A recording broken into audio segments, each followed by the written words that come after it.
This is Ross Coulthard, and you are listening to That UFO Podcast. Hi everyone, and welcome back to That UFO Podcast. Excited for this one, folks, as I am joined by the Director of Intelligence at Sentinel 1, and he's a National Security Fellow at the Bitcoin Policy Institute. I'd like to welcome Matthew Pines. Matt, welcome to the podcast. Thanks for having me. It's good to have you on. You're not my typical guest. I'll say that straight off the bat. And I say that because usually guests come on, they've got a known role in the UFO topic. You know, they've got a book out on it, or they've been involved in research for 30, 40, 50 years. For me, you've kind of came out of nowhere, where you'd done a podcast called What Bitcoin Did.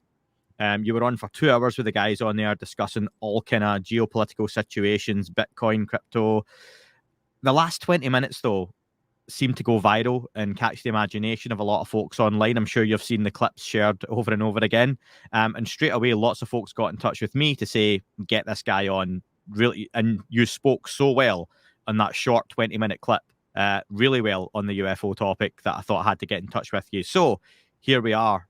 Matthew, first off, can you tell us who is Matthew Pines?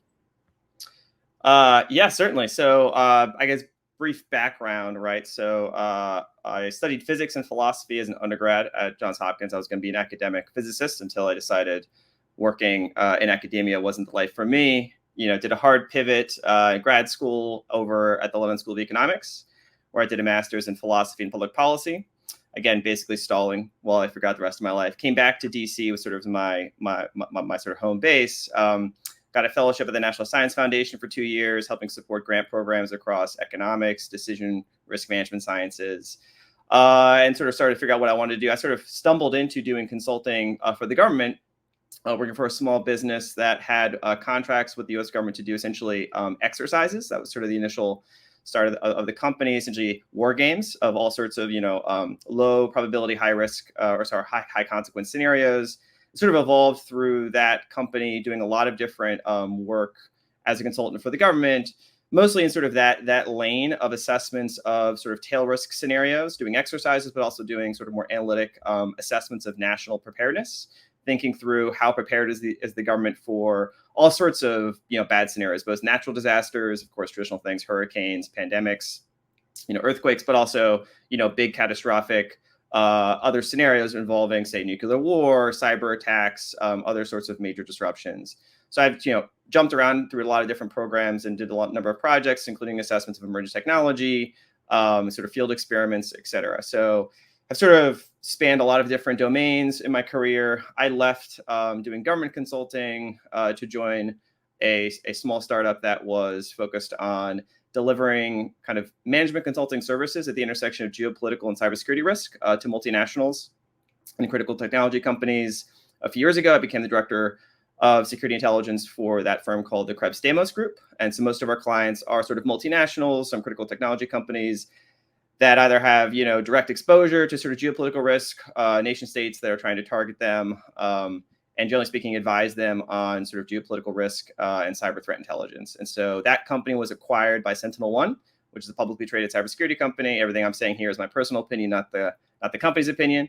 And I've been serving a similar role within Sentinel 1 as part of the strategic advisory group, which is called Pinnacle 1. And so that's been my professional career. A lot of it's focused on geopolitical risk intelligence, cybersecurity stuff, emerging technology, policy. So that's kind of my professional background. On the UAP topic, I've been, making my thoughts sort of in public for a while now. So I'd say I started tweeting about this, 4 years ago. In parallel with a number of other topics, I sort of think out loud about on my Twitter profile. That sort of is, just an area where I sort of share my thoughts on various things. And as I've been invited to, give my perspective on a wide range of different issues over the years and different podcasts, this has been one that I brought up. Is sort of, people ask me questions about it because I tweet about it and then I give you my thoughts. So I have been, like any other topic kind of that strikes my fancy, paying close attention to it for a number of years. Maybe this particular clip went viral, but I've been speaking about it on podcasts for at least a year and a half now. In fact, I did a podcast with the same gentleman exactly a year ago beforehand that was just focused on kind of the David Grush revelations and the contours around the UAP Disclosure Act. So through that process, I've had occasion to kind of have really develop like high trust personal relationships over a number of years, related to this topic, and just kind of follow the breadcrumbs and curiosity and kind of get my arms around this issue. I'm sure from that background, people have picked up why you're well placed to talk about this, let alone having a personal interest in it. And like you say, I noticed that on the podcast that you mentioned, and the host mentions you'd spoken to him a year previously, and you even talk about percentage chances that there's such a thing as NHI, and and we'll get to your increase that's happened since then. And I was like, why hasn't this guy gone before? But I think that can be the nature of the internet and things going viral, where you can say something over and over and over, and it just takes something to catch on at the right time with the right person, and it blows up. And kind of here you are. So, and genuinely, you spoke about the topic so well. How far back does that interest go? Were you interested as a kid in UFOs? Was that a kind of long-standing interest, or more passive? Yeah, so I was a huge physics nerd since I was a preteen, and I was that kind of kid that was reading, physics books, in middle school, and it so happens that I was, reading, a wide range of different things on the sort of early internet, including some of the papers that were published by Hal Puthoff and Jack Sarfati. At the time, I didn't know of their, UAP associations. It was just, I was, casting a wide net, reading lots of different things about kind of heterodox physics approaches. Henry Stapp, in particular, who's a Los Alamos physicist, and I'd read, I think, in middle school, maybe late middle school, The Hunt for Zero Point. And so I guess I'd say, initial orientation towards the UFO topic as a sort of a hardcore physics nerd was basically, an assumption these were kind of breakthrough U.S. government sort of platforms. I always assumed that there was some secret physics research going on, and in Skunk Works, I was obsessed with the idea of whatever the next generation stealth systems we had after reading Zero Point book. I kind of mostly forgot about it, going to college and becoming a professional, where it was, okay, what do I do with my life? And I didn't really pay too much attention to the topic directly. I'd say, like most people, 2017 was really what perked my interest. It sort of reminded me of sort of this early childhood orientation towards, this topic. And I've been paying close attention to it ever since. Not, directly in my professional capacity, but just tracking the storyline, obviously from the sort of initial articles, the videos that released, TTSA, the Tom DeLonge stuff. And then obviously since 2020, when kind of formal congressional interest started to become manifest in a number of sort of legislative proposals that have been escalating ever since. So that's kind of been my approach to the subject, is trying to get, at least my arms around the official storyline, right? Trying to get my sense around why is this reaching a certain development at this moment. But yeah, that's kind of my background on it. So professionally, that there seems that there could be a lot of opportunity for the UFO or UAP topic to come in and intersect aspects of your job over the years. Does that ever happen though? No, it has never formally crossed my desk. And I'll just say for the record, I've never been briefed into any legacy programs or signed an NDA related to any of those alleged activities. Nowhere in and I've held a TSSCI, I've had compartmented accesses, but nothing that I suspect at the time related to this topic. A lot of things on emergent technology, on drones, on counter UAS systems, on space and counter space systems, and a range of sort of continuity of government program evaluations. But nothing in my professional experience directly clued me into anything on this. It's given me context to some of the information that has come out from highly respected witnesses and whistleblowers, but nothing directly crossed into that domain since I was working on it. And that's fair. So listen, let's get right into then some of your comments and questions, and we'll just jump all over as the kind of conversation goes. One of the first things you mentioned in that part of the interview, and the link for the full interview I've included previously on one of the breakdowns, folks, but I'll put it back in here, and I recommend you go and listen to it. It's really, really interesting, especially if you see some of the other stuff within that you might have an interest in. But if not, that last 20 minutes is gold for those of us in the UFO community, because it sounded like one of us sitting out on a podcast, and that's what you come across as. talking about the subject well. Finally, it was represented well in a way that was really pleasing to hear. So thanks for that, Matt. So something you said then was, coming into the summer, there will be some major things happening. So obviously we're looking at a few big milestones here, but do you want to touch on what you're talking about when you're on that pod saying big things are going to be happening?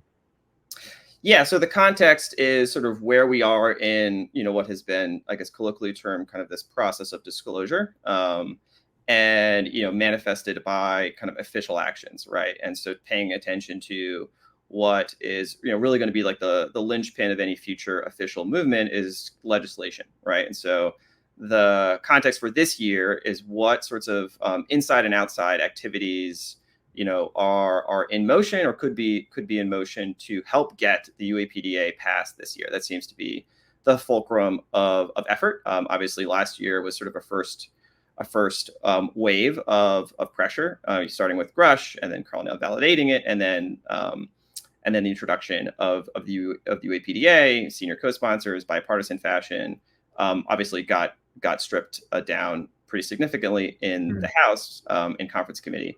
And so this is part two, or this is the sort of second hit. And so I expect a similar strategy, right? Except to sort of crank up the notch in terms of public pressure, public discourse, in a controlled fashion to try to get sufficient momentum to push the UAPD across the line, while sort of backroom negotiations always take place on these things as sort of the inside game.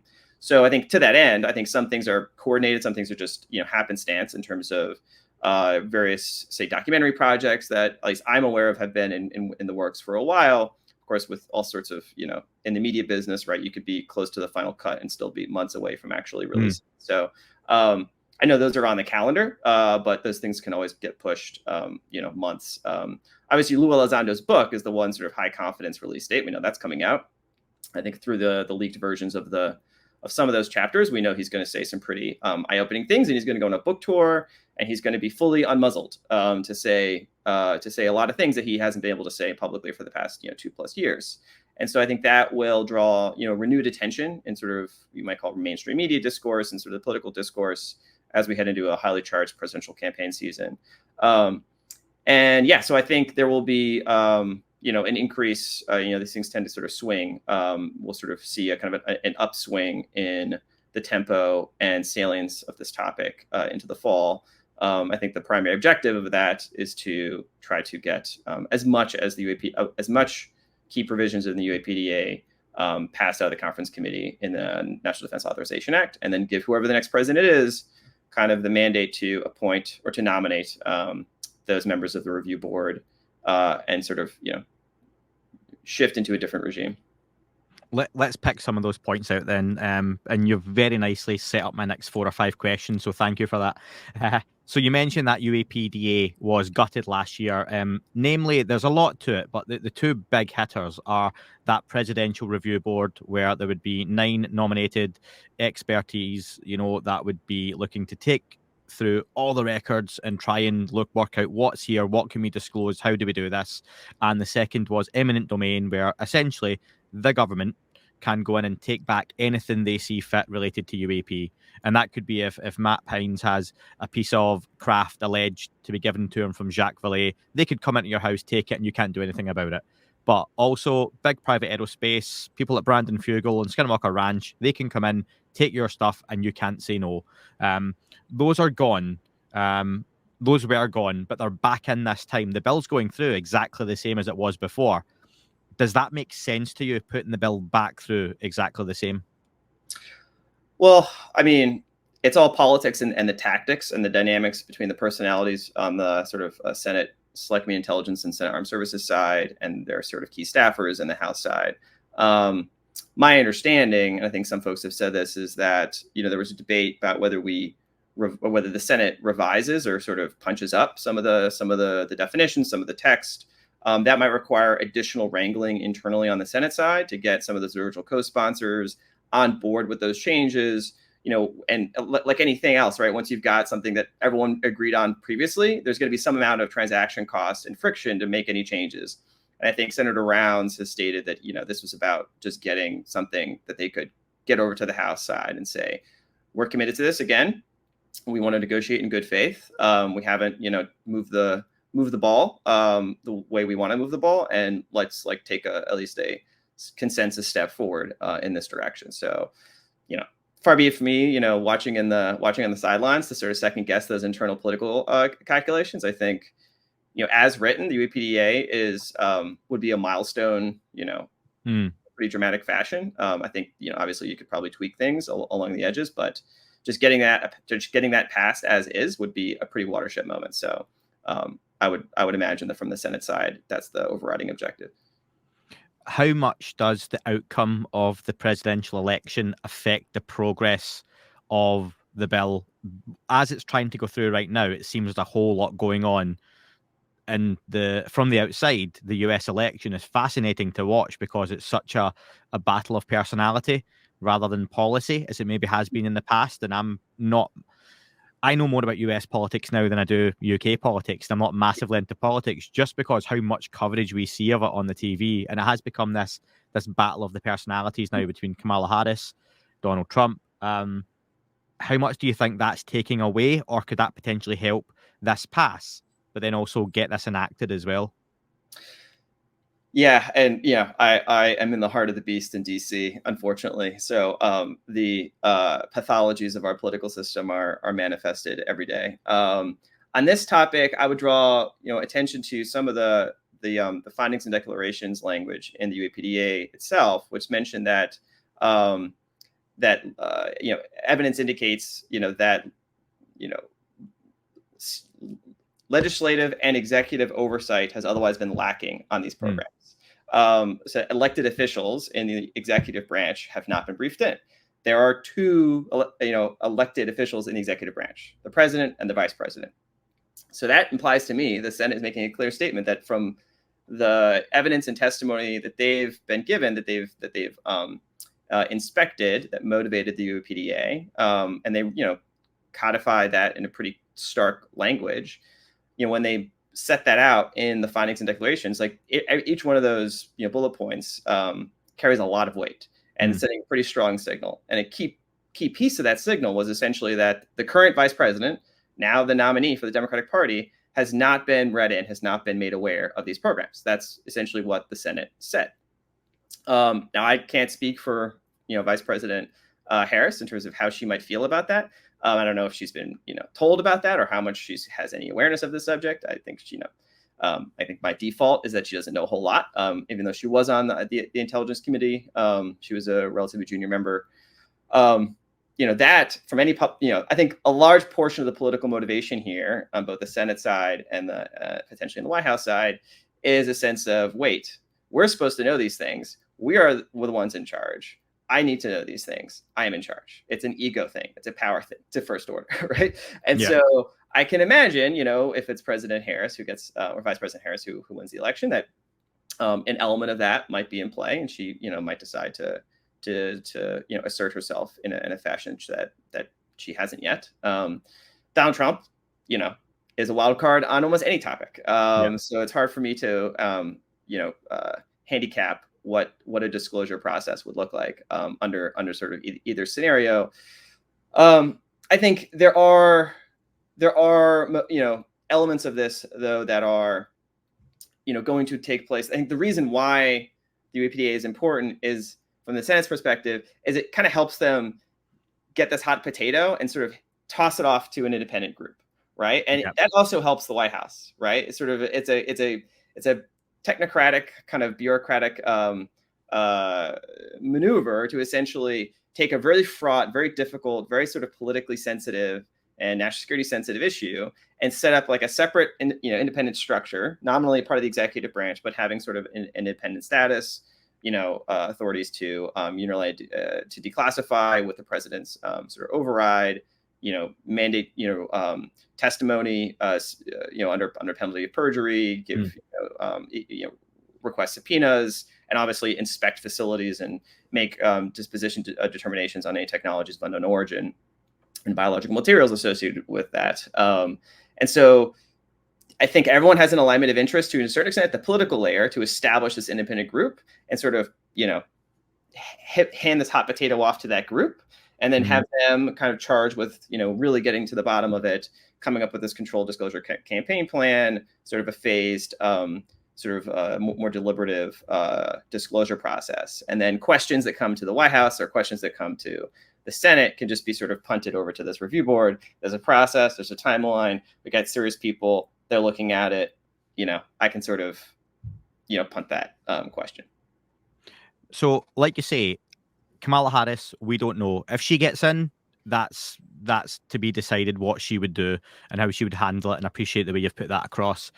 Trump has had 4 years previously in the presidency, as we all know, and he famously, I think the peak of his UFO commentary was when he done that interview with Don Jr. And I remember the famous, they had the cliffhanger moment where he was like, Roswell, I've seen things and it's interesting. That was about as far as he went, though, with that. And, he mentions the pilots and the military servicemen and women, and they should be trusted. But he still was relatively dismissive, other than saying it's interesting. What could you see being different in a second term, if anything at all? I think a lot could be different. I think a lot depends on what happens in the outside game. As mentioned, there's an inside game and an outside game. The inside game is the legislation, the establishment of this review board. Obviously, the National Archives has their repository that they're putting together. And so that will sort of proceed, I think, in an incremental fashion. But the sort of nonlinear changes to the political environment that politicians then have to respond to could come, in a separate track. And so that I don't think is necessarily something that, the president or the former president will be determining, but they could provide an anchor point to then react to try to seize political advantage, depending on how they want to frame their response. And so if there are other senior officials, former officials that come out and say things along the same lines that David Grush, Carl Nell have said, and it elevates it, to a big question mark, then, you could see politicians like Trump that want to, try to take any advantage they can out of a media cycle or put themselves in a position of political advantage could seize on that. So that's in the context of the current campaign. Yeah. Obviously, if he wins and he's president, the determinations you make as president on any topic are, even someone as potentially mercurial as Trump, are often grounded on core national security interests. No one wants to be accused. And certainly no one wants to have to manage a crisis on their watch. That's usually the first order of business when you're in charge, is you try not to blow things up. You try not to have things get chaotic while you're responsible, regardless of the topic. And so I think the overriding prerogative of any president is always going to be, okay, how do I manage this process? How do I control whatever this issue is? What are the levers that I can control? What are the levers that I can't control? And then how can I manage this and maintain some semblance of stability in whatever the scenario? So I would assume it would be something like that. I do not anticipate even a Trump presidency sort of just dropping a disclosure bomb, right? Yeah. So the institutional prerogatives of the executive resist that, even despite whatever personality traits hold that office. So that would be, I think, my default. But there could be sort of nonlinear changes in the external environment that politicians have to react to that could occur now or could occur, when they're holding that office. So as we record this, we're about 11 days away from that book from Lue Elizondo finally being released. It's called Imminent. When this podcast comes out, Matt, it'll be a few days probably or a week to go before it comes out. You mentioned due to the leak, you've read the first few chapters, and I've stated previously, I haven't. I did ask Lou how he felt about people discussing it when it had leaked and whatnot, and he had no issue with that because he said, as someone who himself would advocate transparency, he understands it would be counterproductive to then tell people not to talk about it. So I was more than happy with that from him. I've stayed away from it though until it comes out. It's not too long to go, but I wonder, do you feel this is going in? You sound like this is how you feel. It's going to trigger momentum. And do you think it's a deliberate strategic move to release this book now and with the content that you expect it to have and from what you've read so far? Yeah, certainly. And just on that question, I think, everyone has a moral obligation if they're going to talk about the book or read its excerpts to buy the book, maybe buy multiple copies. So just as a point there, and I've got 2 pre-orders. Nice. And so I think at least, in terms of a strategic move, right? I think he sort of telegraphed this maybe 2-3 years ago, right, when he was positioning himself to sort of go from the podcast circuit, where he could sort of talk very indirectly or obliquely, or kind of just coming up to certain lines and just sort of frame a certain narrative structure around this issue. But I think to really move this forward in a way that he felt he needed to help push it, he needed to get text in a narrative and then get that through the Dobster process, and that's the critical element, because then he knows very clearly these are the lines that I can and cannot cross, and trying to establish that line as broad as possible, so that when he does interviews, he can state in no uncertain terms, exactly what he puts in the book that was cleared through Dobster. Same thing that sort of David Grush did.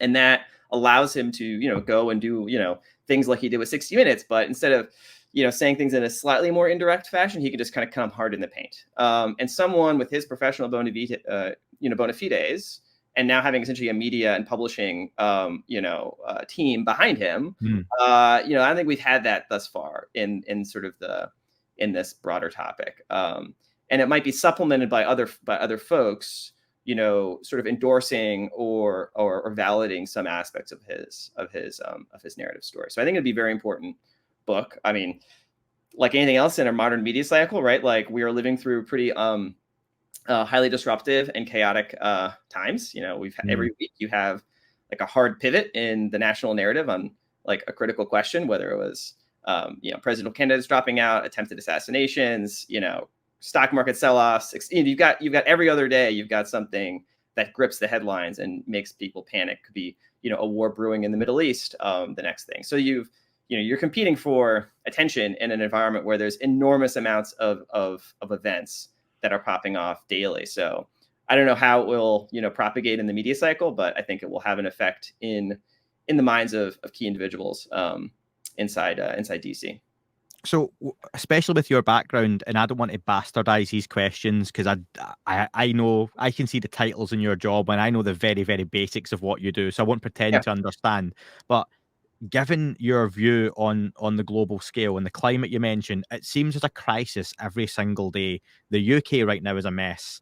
The US is a drama, which would be worthy of a Netflix series. And I don't think you could write one as well.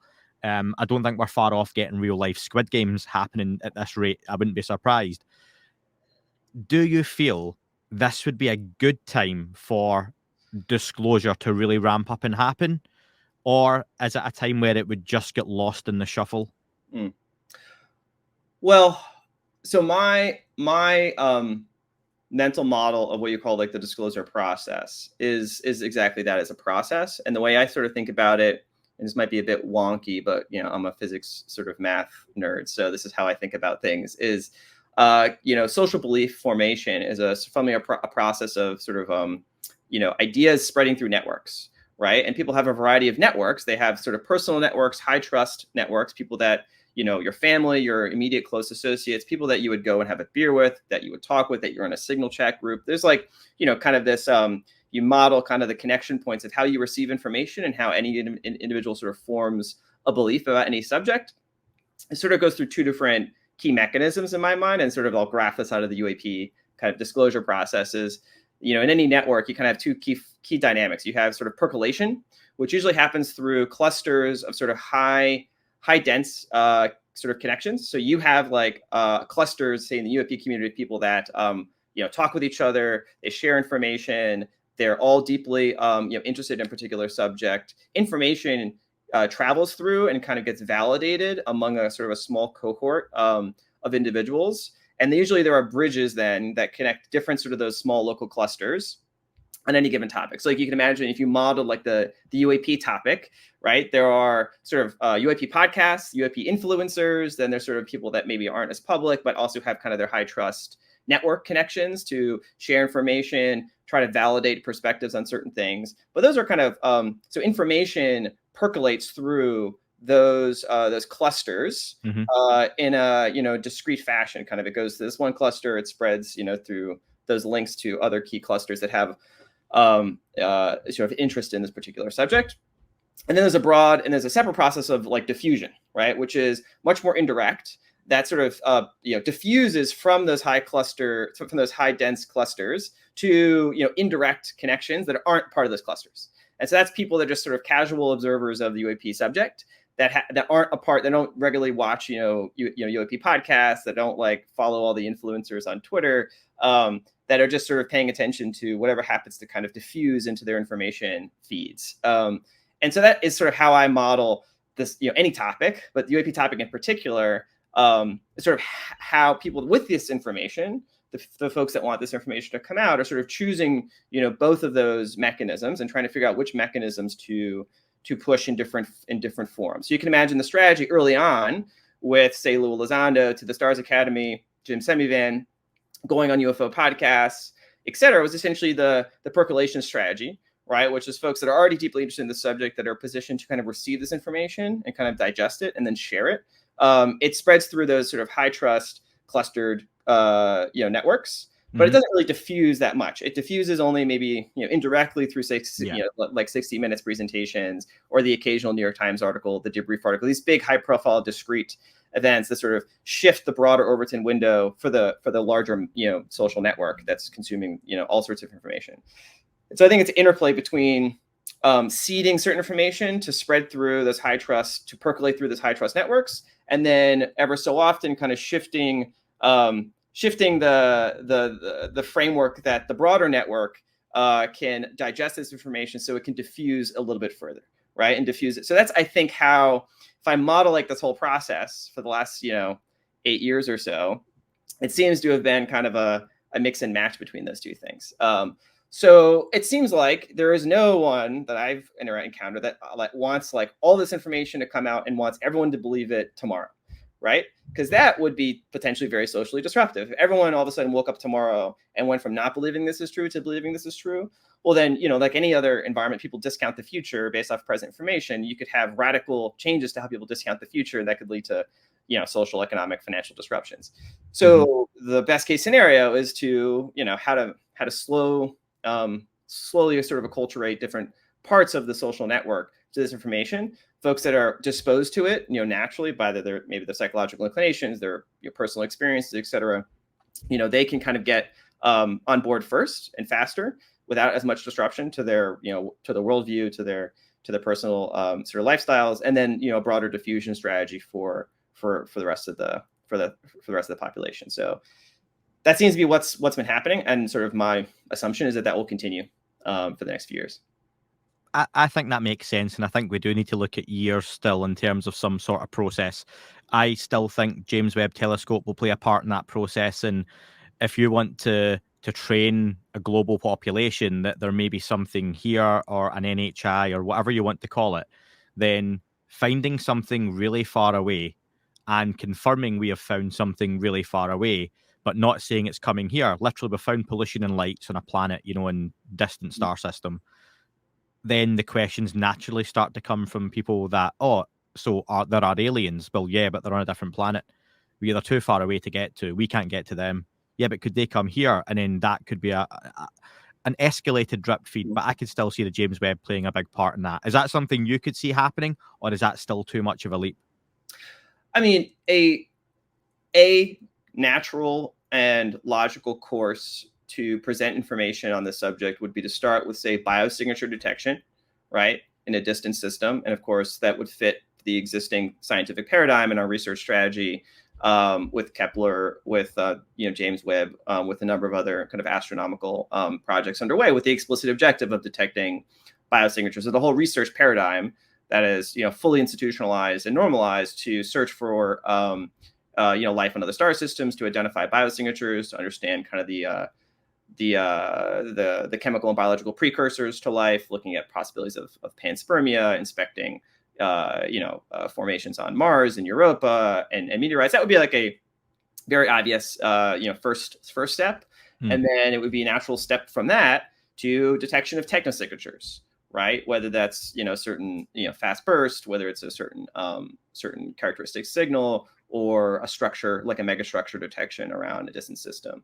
And that would maybe set like the analytic and cultural frame for then, okay, if there are technosignatures and advanced civilizations that we can see in the distance, well, it's a natural inference to then raise the question, well, maybe they've already sent probes here. Maybe they've already sent elements of their civilization to our system, and how long have they been here, and what have they been doing.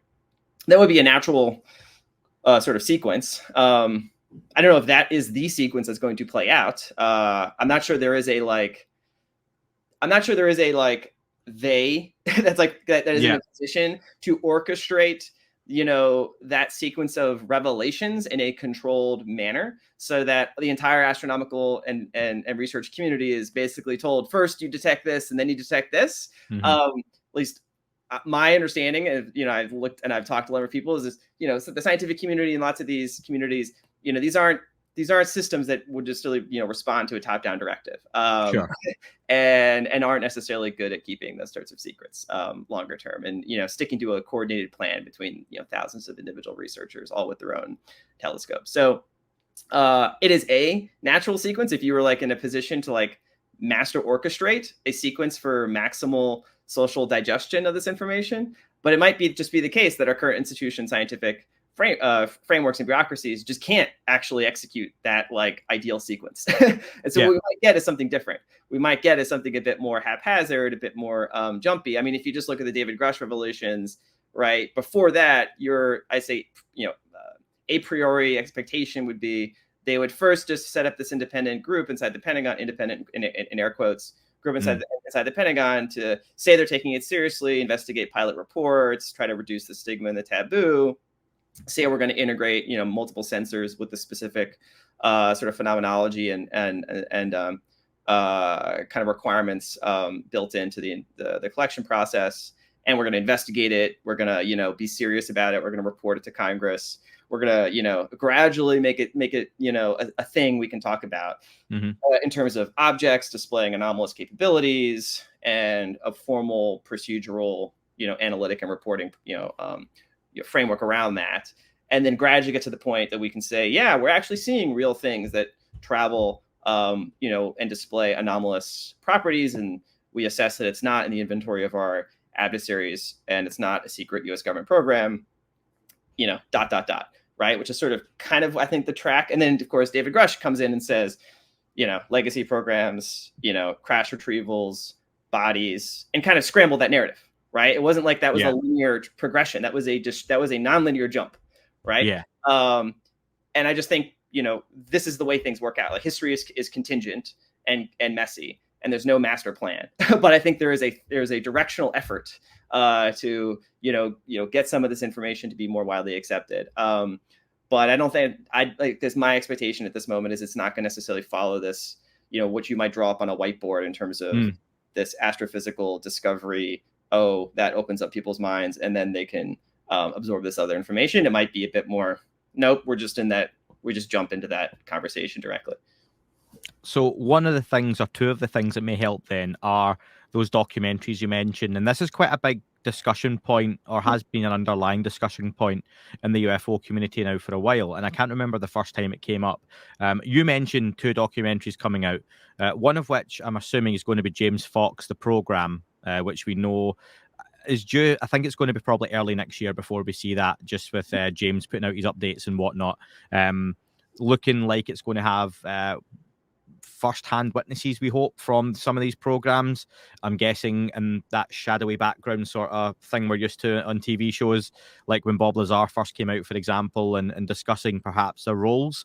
That would be incredibly interesting. But you did mention a second, and I've seen loads of speculation online, Matthew, as to what that second documentary would be. Is that something you can elaborate on?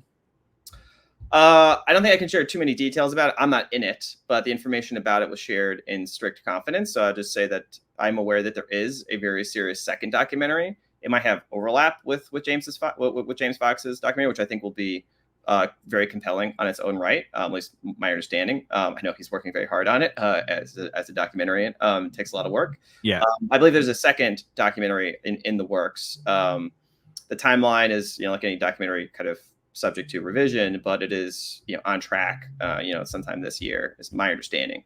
Obviously those things could be delayed. And we'll have individuals, with serious credentials talking about the subject in ways that haven't been spoken of publicly before. That's my understanding. I'm going to really annoy people here and say that on that documentary that I'm aware of, when you mentioned before that with media projects, they can be announced before anything even happens, and then things can happen that they don't even end up seeing the light of day. We know there have been movies made that are literally filmed and with $100 million budgets that are then scrapped for various reasons. So I think it's one from what I've heard, people shouldn't be too surprised if it didn't come out, or at least there's a massive delay on it. Yeah, no, I mean, I But am there's two people saying, yeah, no, I'm not a part of the production process, and I think me neither. No, these me sorts neither. of things can swing week to week, right? So all I'm aware is that there is a serious effort underway with serious people involved, and the objective is to obviously push out a documentary. Beyond that, right, things can change. So that's where I would leave And it. I think with what we're talking about, it must be incredibly difficult to get something like this up and out. Just for James Fox to do what he does on his own, to get the people he is trying to get and hopes to get on screen for these must be so difficult. Where look how hard it was for Grush to do what he done, and he done it so well. But look at the blowback on it across the board. And for James Fox to now have to go and try and find multiple Grushes essentially to go on camera in documentary form, that must be difficult. So again, for anyone else trying to do that, it might be a bigger production, it could be a bigger budget, there could be more people involved, in which case that may make things more difficult or easier. I don't know. But yeah, that second documentary, like I've seen some folks suggest maybe kind of smaller names, smaller entities being involved, and like you say, I don't think that's it. I think it's a much bigger Yeah, I'm sure there's multiple documentaries, on the Oh, sun. there are loads coming Right? out, but yeah, it's none of the ones that The people are hearing. one that I was thinking of, I would put it on par with, James Fox effort. Yeah. So yeah, looking forward to that. But definitely with James is coming out, 100%. I think that could be a big leap. So touching again, you mentioned catastrophic disclosure before. I've just spoken a few nights ago to Danny Sheehan, and I brought up catastrophic disclosure to him because he mentioned one of the questions I'd asked him previously. He brought up being asked to sign NDAs, and he refused to do so. I asked him off the back of catastrophic disclosure. What's his understanding of that? Given he won't sign the NDAs for the people who are worried about it, as to what they would think. And again, from his point of view, similar to what you mentioned, Matt, he's talking about the banking systems would suffer, that our societal fabric as we know it would change. People waking up next morning, that would be a huge thing in people's mindsets. The big tech companies, fuel would be tech companies, aerospace, whatever. There's going to be an impact. So I wonder, with the revelation that these shadow programs exist, how do you see it, maybe one or two, three big ways impacting society the most? Well, I think it depends on what information comes out, right? Because there's two parts of what you might interpret as catastrophic disclosure. One is the impact of the knowledge of whatever the facts that come out on existing systems, and then there's the potential for the impact of NHI on our human systems, right? And those are like two different buckets. I'd say I'm higher confidence in sort of speculating about the former rather than the latter, because I don't have like high credence information on exactly the nature of the intent and capabilities of the proposed NHI or NHIs. But just in the former, I think we can model that relatively well, and at least given in interpolation between statements that say Jim Sevivan has given. John Ramirez has given, Carl Nell has given, and these folks are in a position to come to their own judgments. I'm not saying that they have like a crystal ball, but I think they are all indicating this is a very serious issue. There's no getting around this. There are going to be some uncomfortable facts to reckon with. And that might require society adjusting in ways that it hasn't been forced to adjust to certain facts before. And so that's where I'm, focused a lot on in terms of thinking through the geopolitical, the financial, the social, implications and how we can sort of mitigate some of those, ahead of time. Not necessarily, you never eliminate risk, you just mitigate risk. And so it doesn't, and human civilization has been a fragile project on this rock. And so we have no guarantees of survival, even without this subject, right? We have narrowly avoided nuclear annihilation. I did a lot of work in my previous life on the systems the U.S. government has established to ensure enduring constitutional government under, the most, catastrophic scenarios involving, say, all-out nuclear war. And so I've become, I wouldn't say inured, but like I'm used to thinking about scenarios where it's extremely not good. And so maybe that psychologically makes me a little bit more prepared to think about all sorts of disruptive scenarios for human society. Now, I think this could be, we're entering a decade of disruption where the existing balance of power geopolitically is becoming unsettled. Prospects of increased conflict are rising. The pace of change of technology is accelerating, and disruptive technology that existing state systems don't have a good handle on. The proliferation of disruptive capabilities to non-state actors is going to increase. The sense of social cohesion will continue to erode.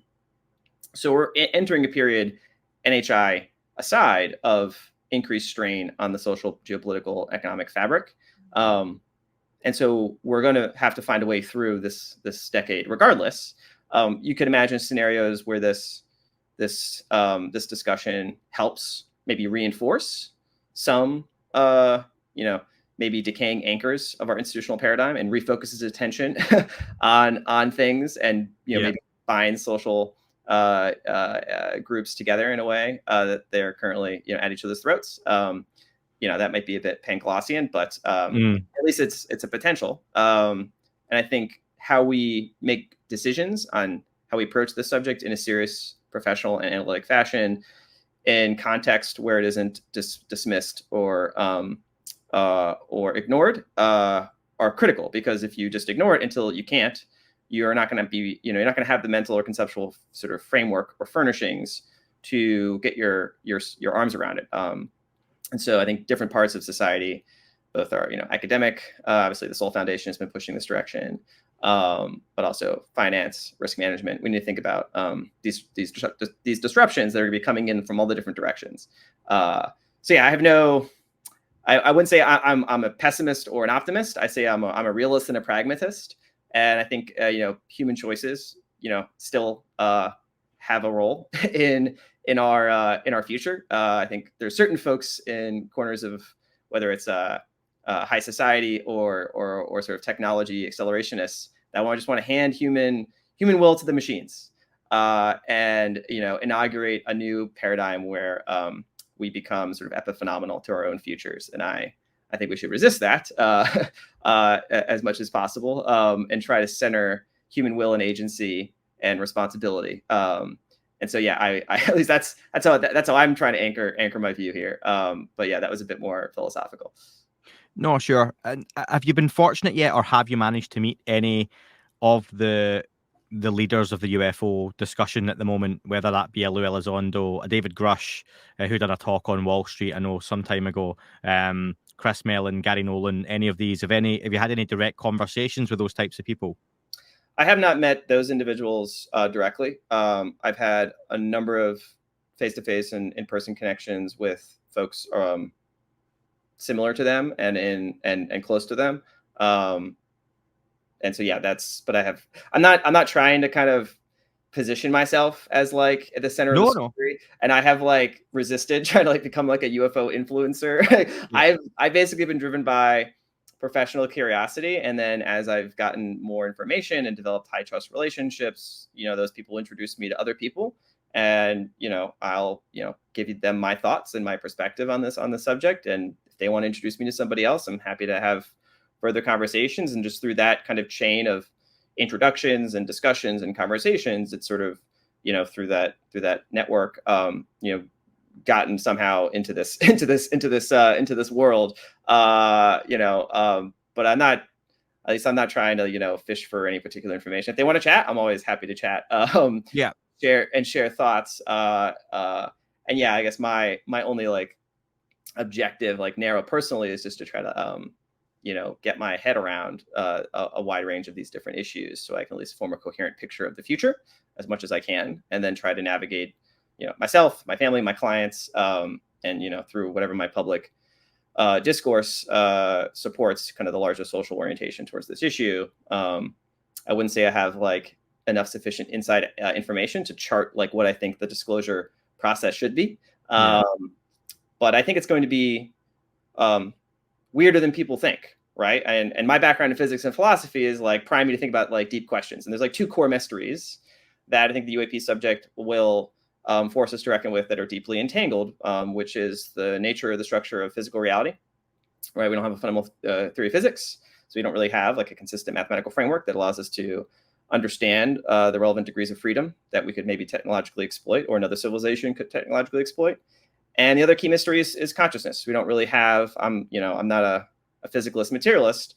I guess in a philosophical paradigm, I'm closer to like a proto-panpsychist, neutral monism, sort of Russellian type picture. So we don't really understand the nature of consciousness or the role of consciousness in the structure of causation. So that's deep, but I think the UAP issue isn't just going to be a typical issue of like, oh, we just sort of plug it into an existing puzzle, and there's just one missing piece, and we just put that piece in there. It's going to be a different puzzle, and we don't know how the pieces fit together because we don't fundamentally have a coherent model of reality that I think the UAPs will force us to develop. So the existing vocabulary and sort of folk philosophy and metaphysics and physics that we rely on, we are straining to cover over this phenomenon, but very imperfectly. And so the metaphors that we reach for, the fictional tropes that we have in our cultural imagination are the best we can do. But I think people shouldn't anchor too much on those frameworks. We're going to have to stretch them pretty significantly. Yeah, I think, again, I'm not a physicist by any way, shape, or form. I genuinely always planned on picking physics in school as a subject. And the genuine reason I didn't was the pressure put on me in my second year of high school when a physics teacher said it would be people like us who would have to work out how to deflect asteroids heading for Earth in years to come. And I just thought that sounded like a lot of pressure. And I was like, no, that's not for me. And genuinely from that moment, just on that, I decided not to pick physics. But I'm not going to ask you, obviously, who. I'm not going to disrespect you by going, oh, who have you spoken to? But I wonder, are those folks that are in the public domain as such, or are you speaking to individuals in the background who haven't come forward yet? I'd say most of the people that I've spoken with are not names on like UAP Twitter. They may have, tweeted about it. They're known for other things, serious professionals that are interested in, have connections into this subject. I'd say the most of my deeper, more substantive conversations where I've gained, I'd say more of my information have been from individuals that are not, active on Twitter or done UAP podcasts. Sure. That's fair. I appreciate that answer. And on that, so going back to the What Bitcoin Did podcast, one of the hosts asked you about biologics, and you sounded like me for a moment, just with a much better accent, okay? Because they ask you, what do you think these are? Are they aliens? And you go, and you say, what are aliens? And he's, think some other planets. And you go, and you say it's suggestive, and it's from a place of, I'm not saying direct knowledge, but you clearly have an opinion put together that it's too easy to say aliens coming from another planet. How have you gotten to that point? What sort of conversations or research or ideas have you seen or heard that you've went, do you know what? It's not aliens coming from other planets. There's something else to this. What stood out to you? Yeah, it's like converging tracks of knowledge and speculation, right? That's sort of, I don't have like a high confidence singular assessment of the phenomena in general. That was maybe related directly to the biologics that Grush was referring to. Yes. And that UAPDA was referring to. And that, leads me along a certain line of looking at just first us as a human species. What are we on a technological course to develop? And if you just look at DARPA's 20, 30-year plan, it's basically, everything you would need to do to develop a synthetic biological organism, right? Whether it's a convergence of AI, robotics, synthetic biology, genetic engineering, like we already are pretty close to creating synthetic life. We can grow small little sort of organoids, sort of mini brains in a dish, mini hearts in a dish, mini organs in a dish. This is not sci-fi. Like this is the current roadmap of our R&D paradigm. So like if I just extrapolate that out, right, it seems pretty natural that human species will be generating synthetic life forms pretty soon, probably in my life, right? All things being equal. And so that is just like, I don't have to speculate about unknown physics in terms of, say, some tension parameter that's, in the Einstein field equations, or some, breakthrough in Alcubierre drive, space-time metric engineering sorts of stuff. I just have to look at our current high confidence R&D pipeline for AI, robotics, synthetic biology, and it's pretty clear you get to synthetic biological organisms. And so that seems like a pretty convergent technological paradigm for any species. It doesn't require leaping ahead to any unknown physics that we currently don't understand. And so that's like I'd say in general, right, if you encounter an unknown biological creature that's not from the known phylogenetic tree, and you associate it with a craft that seems to be, manifested from an advanced non-human intelligence, my default assumption is that the biologics you encounter in that craft are not going to be the progenitor species that engineered that craft. They're going to be engineered functional organisms that perform a certain role in concert with that engineered, more material technology.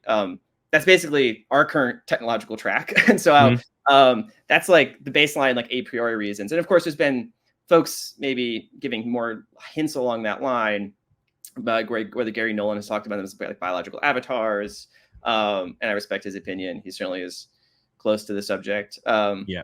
So that's, circumstantial, but it leads me in that direction. And I think, we have certain cultural anchor points, that have been developed as a result of our sort of Hollywood and fictional portrayals of the subject. And it's all about ET with certain, endogenous morphologies that just, evolved from their home planet, and they're just here.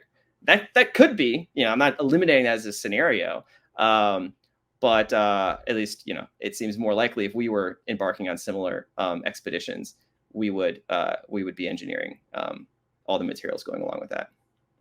You mentioned ET. In the next couple of years, we've got the new Steven Spielberg feature coming out as well, which is ET focused again. So that could be interesting timing if Mr. Spielberg, many folks have said for decades since Close Encounters, he was in the know. And there's a lot to that researchers, or people associated with the UFO subject have said is pretty spot on in terms of being, a movie as to the reality of what's going on. So for him to have something else coming out, almost 50 years after the last, maybe points towards something, who knows?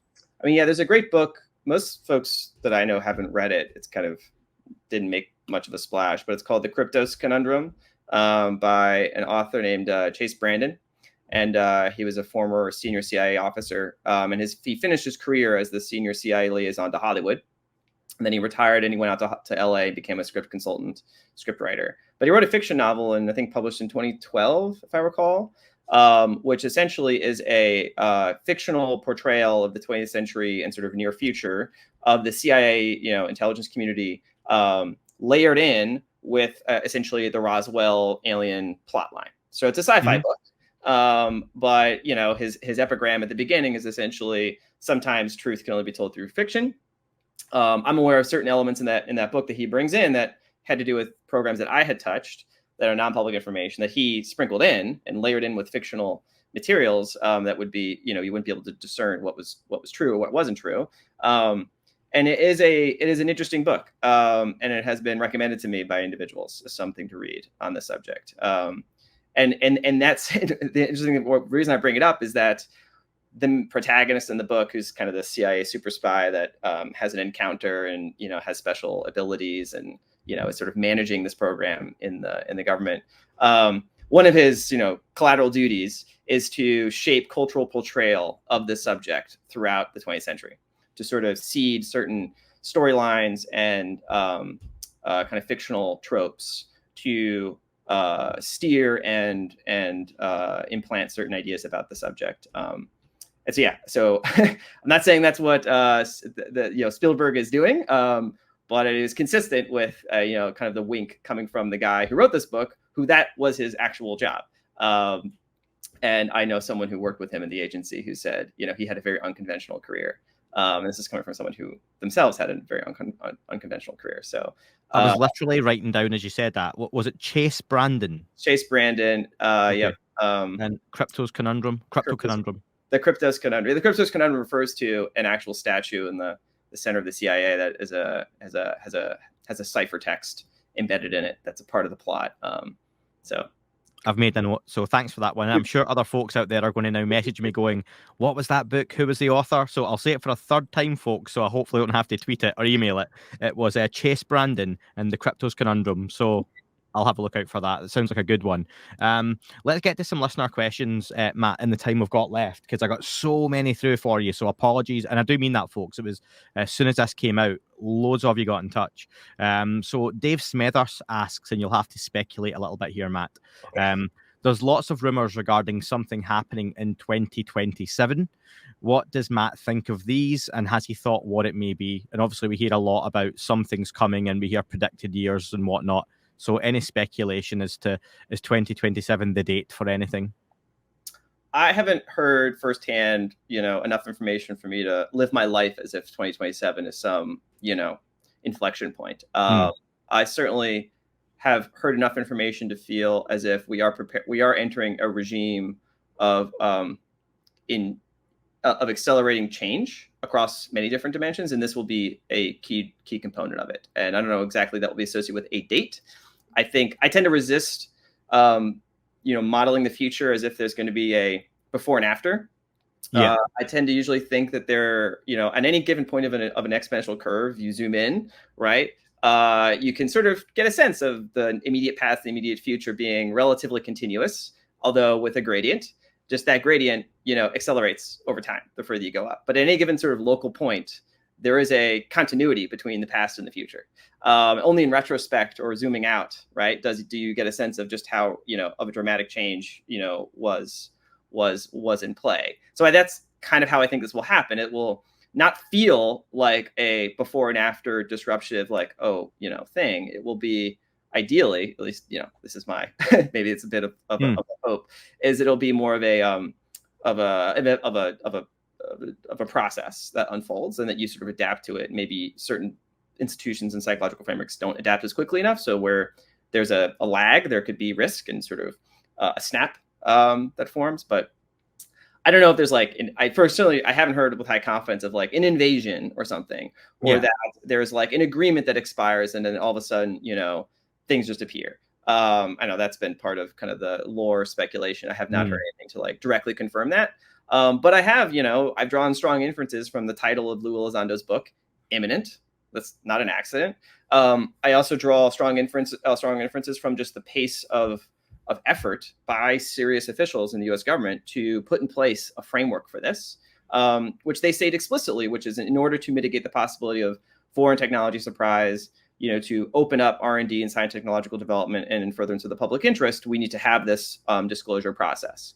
And so it could be that we worry about an adversary getting the jump on us and getting a geopolitical advantage as a result, maybe a psychological propaganda advantage as well. So there are other converging drivers in the global environment that could make disclosure or disclosure process become more likely to activate or more likely to obtain in more, in higher fidelity for a larger portion of the population. That sort of is my baseline, is that's the trajectory we're on. I don't know when we'll hit a threshold beyond which the average citizen will say, oh yeah, these programs are real. And oh yeah, NHI is real. Right. And, along that way, you've boiled water. When do you get to, 100 degrees C and you get a phase change? Those are usually very hard to predict. So yeah, I'm expecting a general increase in the salience and public discourse of the subject. There could be, more sort of high profile events that, kind of maybe in a more stair step fashion, kind of move it along. But I don't know if there's going to be a single 0 to 1, that's on the calendar. I'm with you on anything date related. and I'll try and put this across in the right way. I've not really said this so much before, but anything with a date for me has to be very human driven. You know, if someone says, "Oh, 5 years time, there's going to be a huge, even cataclysm, or aliens are going to reveal themselves, or whatever it is going to reveal themselves," I can't see another species literally sitting down with any of our leaders, whether it's presidents or whatever it may be, and saying, "Look, Tuesday the 12th of June, 2027, we are going to basically unveil ourselves. So get ready by then."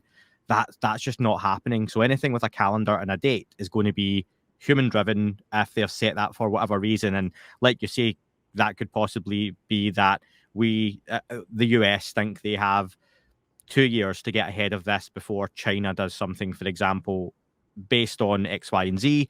So let's give ourselves a rough ballpark date. So I'm very wary, yes, of any dates attached to anything.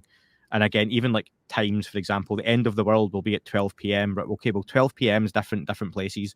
So for someone, they're going to have to get up at 4 o'clock in the morning for the planet to explode, which is going to be really inconvenient. So very wary of those just kind on of that point, like I'm strongly resistant to sort of eschatological framing, right? Which I think tends to trigger a certain type of human psychological belief formation, which is kind of destructive. Because if you believe that there's going to be some impending doom or some impending revelation, I mean, disclosure, if you actually just translate the apocalypse, like apocalypse from Greek, means like the unveiling, right? Yeah.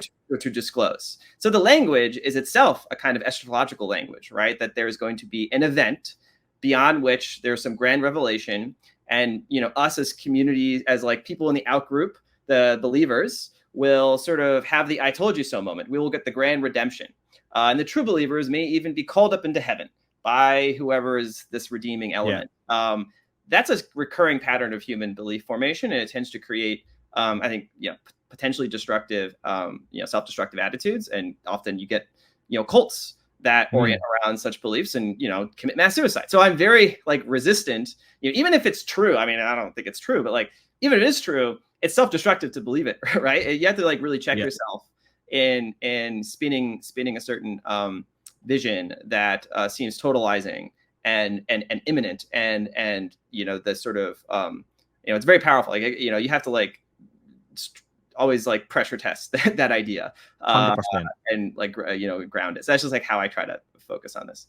No, I agree. All at the Mayan calendar stuff. The calendar ends on this date. That means it's the end of the world. But actually, the calendar's reset. So all it does is go back to the start. Could that mean a new beginning? The end doesn't mean the world's about to explode, and all that kind of stuff. And people panic. And but yeah, on a similar type of theme, Stephen asks, is teasing possibly imminent breakthroughs and disclosure potentially counterproductive? If it's going to happen, we're going to find out anyway. If it doesn't, then it can lead to disillusionment. Is it better to not show your hand in advance? Is it better to not show your hand in advance to prevent countermeasures from the gatekeepers? Would that make sense to you? Let me see if I understand it. Essentially, I guess the premise is you have some ace in the hole piece of information or individuals that will execute disclosure, and you are laying the groundwork for this plan that you will then spring upon the stipulated adversaries inside the government or in legacy programs, aerospace, and you don't want to give away your hand.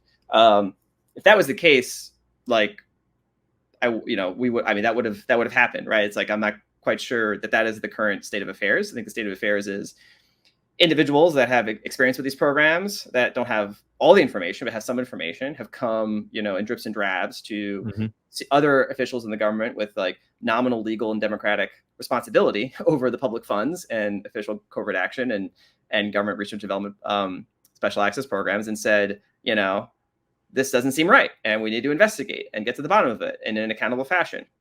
But I think a lot of people are also patriots and don't want to see legit security programs be compromised. And that's, I think, what Senator Rounds has said, is that this needs to be done in a controlled fashion in the furtherance of transparency and accountability, while also protecting our national security advantages. And I find myself, not having any other information to kind of support a similar view, which is, the fact of non-human intelligence information is not something the government can classify. It's not government information, right? But U.S. government, weapons or ISR platforms, or sources and methods, that's government information, right? That's properly in our current system of government, legal and legitimate for them to classify and not disclose. And so I think you do need this process of people to okay, this is something that is not government information. It can't be held from the public, and this is a controlled process to make that information known in an accountable way. So I don't think this is like a, like a, I don't know, like a spy versus spy game. I mean, there's like elements of the counterintelligence issue, because I'm sure Russia and China are watching this very, very deeply. I know that even Jim Sevenman mentioned that, TTSA's computers were hacked as soon as they announced, and they had 2 Russian agents walk through their private group. So there are considerations here about beyond just the disclosure process, but how to protect those legacy programs, the elements of which connect to, valid and legit, national security related information. So yeah, I mean, it seems like this seems to be the best card we got, right? To kind of have this play out in a valid way. And there's some people who just say, burn it all down, let it all come out. That's fine. You can have that view. I guess my disposition is to be more pragmatic. So Easter Island, I was going to have this question in, but I'm going to give Easter Island the credit because something you said on that podcast in the last 20 minutes. He says, or they say, because I don't know if he or she or whatever, I know he won't say, but can you ask Matt if the coup de grace figure to step out later this year, I'm guessing post-election, is either John Brennan or Leon Panetta? I have no idea who either of those are. And then they say blink 1 eye for Brennan, 2 for Panetta. Now, you you mentioned basically a figure known, I think your wording is known if you watch the news in the US, would come out and talk about the UAP subject. That's what you alluded to, essentially. Is that right? Yes. So I'm aware of one individual, and I have, the name has been told to me in strict confidence. And I'm not just saying this because like, oh, I know something you don't know. It's more like, if you say the name, you could potentially, change the course of otherwise events, right? Yeah. You could, trigger pressures to be brought that, I'm sure this individual would not want to be brought. But it keeps in the logic that I was mentioning earlier in terms of David Grush opening the door to technology of unknown origin, biological materials, testimony to Congress. He was a relatively senior GS-15, but he's a 36-year-old. No one had ever heard of him before. He was like a mid-level bureaucrat, well respected inside that community, and had all the credentials and tickets and accesses, and obviously the knowledge to come forward in the way that he did. But fundamentally, he's David Grush, right? He's not another person. Carl Nell, similar but a little bit more senior, right? Was a retired colonel, but also an Army liaison to the UAP task force. Has had more bars on his chest, and had held positions in private government and in private aerospace, CTO, et cetera. That 1 notch, 2 notches higher from David Grush, right? You've had Christopher Mellon, endorse some of those same things. He was deputy undersecretary or assistant secretary. You've had Lue Elizondo, who is a GS-15 as well. So you've had folks, with sterling professional bona fides, but are not, what you would imagine would be folks for the UAP Records Review Board would be, individuals with sort of national renown, right? Of national significance to come out and say those same things. And that is my understanding, an individual that would meet those criteria to be a potential member of the review board. That is the caliber of individual that is preparing to come out this year and say similar things. Can you give me like a layman's example? So I know you've told me what we don't have, but is it like, Christ, I'm trying to think of any figure now that isn't controversial, and I keep thinking Oprah Winfrey. But, is it like that level of person, celebrity-wise? I'm not meaning celebrity like Tom Cruise, but just name. No, not like a celebrity, and not like, I mean, I don't know what Oprah would do or Tom Cruise would do, right? Yeah. But someone whose career would, if someone like this with that career said something like this, the Sunday morning talk shows would be like, what did that person just say? Right. Okay. And it couldn't be something that would be overlooked. They would have to pick that up. That story would be run with. Yeah. And again, wouldn't necessarily be here's the craft, but would be this is a serious person with a very serious background that has held very serious positions of responsibility. And they're endorsing these claims. Well, why are they doing that? Maybe we should have an independent review board get to the bottom of this. Over to you, House. Let's get this passed and give it to the president to determine how best to get this information validated and out to the public. That's my understanding. Yeah. I've heard other names besides this one individual that could be coming out in concert or could be motivated by this other individual's move in the same direction, providing top cover for it. But that's my understanding. I don't have a specific time, just this year. So that's why I don't want to get ahead of this person's information. I don't know exactly what they will say. But I think it behooves, and the reason why I said it is because I think it behooves other people to think about what could happen this year with that potential in mind. I always think about tail scenarios and different branches of the future. And I try to collect information that allows me to establish credences over which branches are more or less likely to obtain, and then plan accordingly and give advice to people accordingly. Mm-hmm. And if there's information that makes a certain branch of the tree where an individual of this caliber says something like that, well, that forces me to then recalibrate my present my present sort of decision calculus, and should likewise for others. Now, I'm not saying this will be like the grand disclosure, capital D, right? I don't think there is no, as I mentioned before, there's no single event, right? This is a process and it's a ratchet, right? And this is one next crank of the ratchet. That's fair. My really crass way of thinking of that then is, you said you were a physics geek in school and I was really geeky in school. And if you were going to put on a house party, maybe you weren't the coolest kid that all the cool kids would come round. But with the endorsement of, this particular person, the others pay attention, want to get involved, want to be there, or they at least pay you more kind of credence. You get some cool factor from it. So, yeah. And I think there's always a push and pull, I think. And I think you can draw this inference just from what the Senate is doing, just what Senator Schumer or Senator Rounds. You'll notice that Senator Schumer, Senator Rounds' public statements, aside from maybe the scripted colloquy was the one time they went a little bit further. But usually the interviews that say Matt Laszlo does, which is he's an excellent guy. You should definitely subscribe to his Ask a Poll. Give him some money for that because he's getting a lot of these folks on the record and really getting a sense of how they think about this. And that's very high valuable information. And Senator Rounds in particular, who's obviously one of the stewards of the UAPD on the Senate side, they clearly don't want to have to talk about the details of the definitions of non-human intelligence. They'd much rather, and they always just talk about kind of the procedural stuff, right? This is where we are in the negotiation. We're going to do this manager's amendment. It's going to go into the package, yada, yada, yada. They never really want to talk about non-human intelligence, technology of unknown origin, biological materials. They don't want to have to say those words out loud. They want them to be in the text. They want the text to pass, and they want the review board to have to manage this issue, right?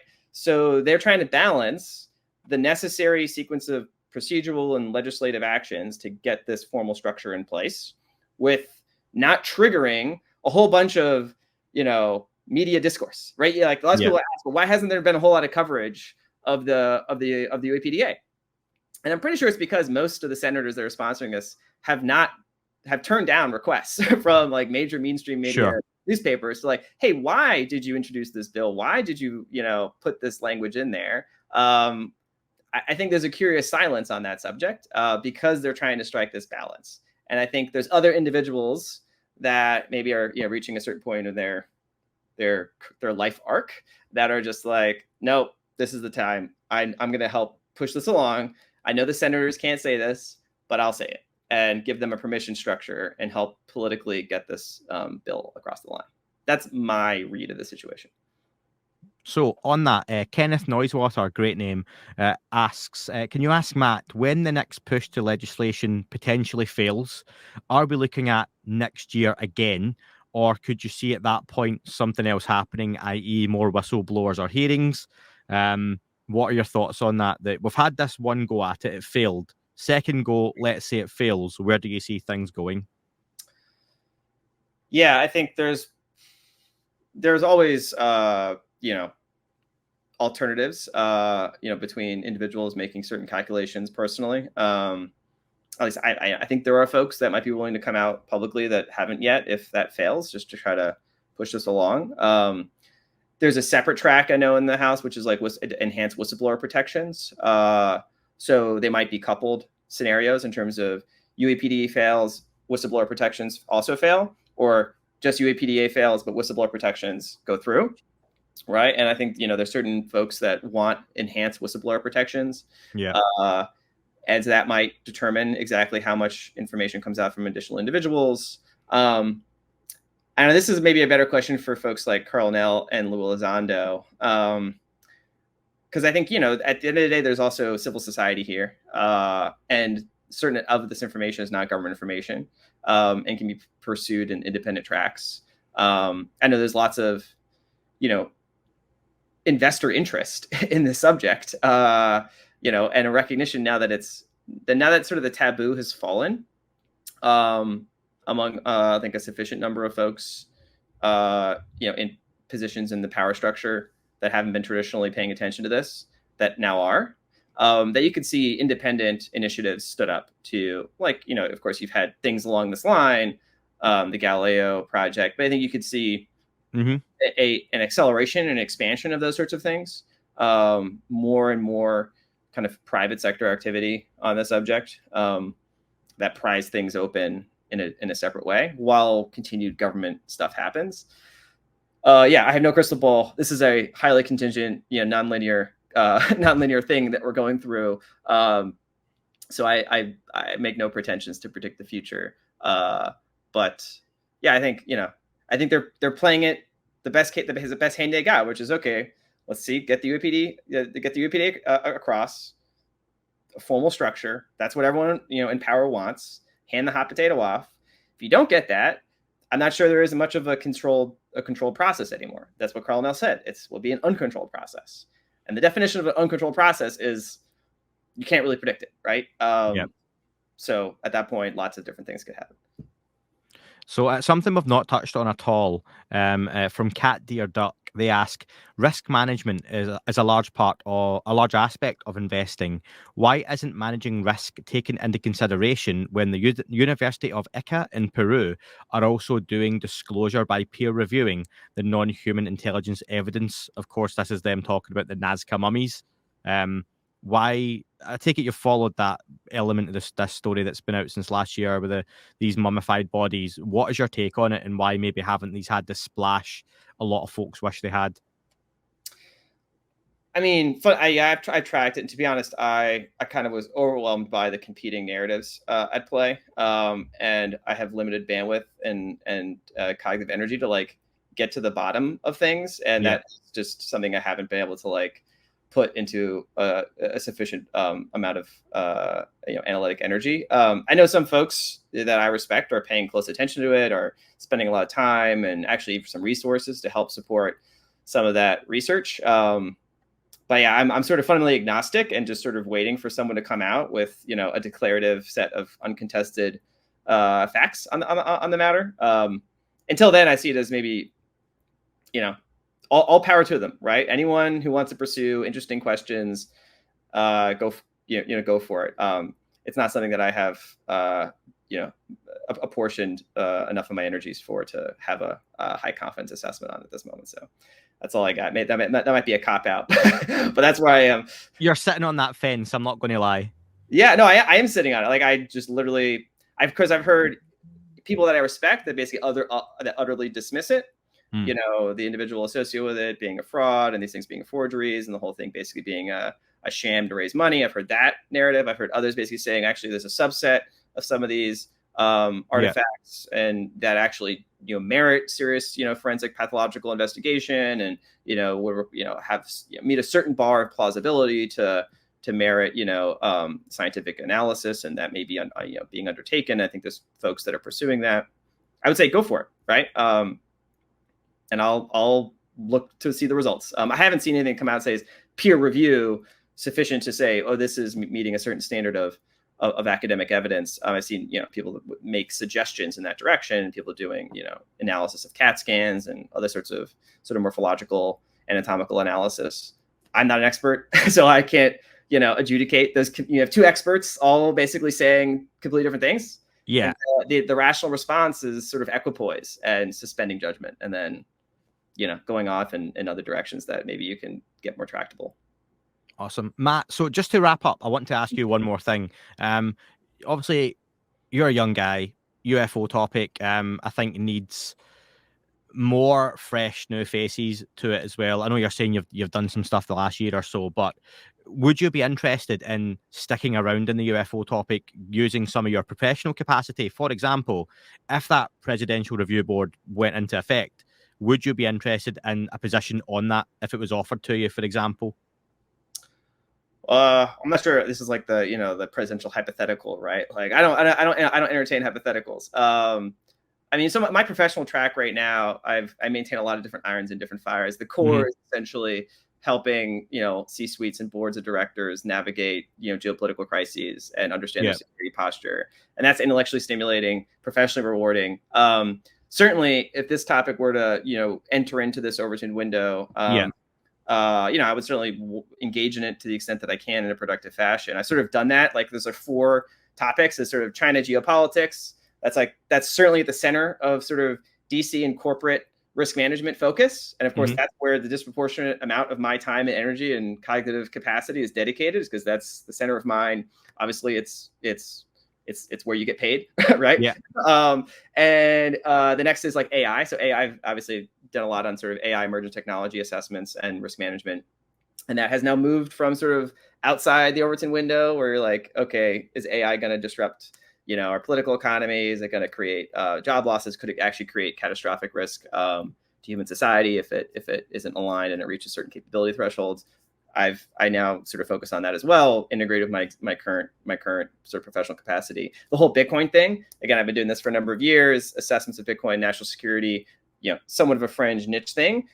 It has been sort of moving to the center of the policy discourse as it has become more of a global asset class with geopolitical implications. And so I've engaged professionally with think tanks, helping produce sort of white papers and engagements with policymakers on how to think about the risks and benefits of this emerging phenomenon, something that they maybe weren't prepared to think about in a serious way. And I view sort of the UAP topic and the HI issue in the same way, essentially something that's coming in from, the tails, something that's coming in from outside the Overton window that seems to be crossing various thresholds into serious policy discourse. And I just look around in the DC area and, the traditional think tank apparatus and sort of the policy discourse, and it has not really penetrated. So there isn't a number of people that are taking this seriously and getting their arms around this.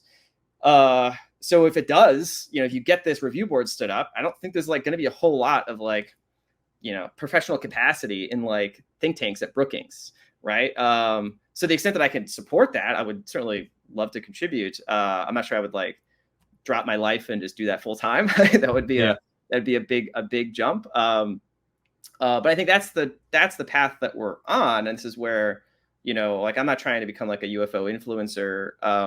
I'm basically trying to become, someone who other people, and I've had people talk to me, folks that say have close relationships with the Federal Reserve, serious positions of responsibility inside the Treasury Department, people that I talk to in the national security space that haven't been clued into these programs, but are now looking at this and seeing well, wait a second, this seems to be serious.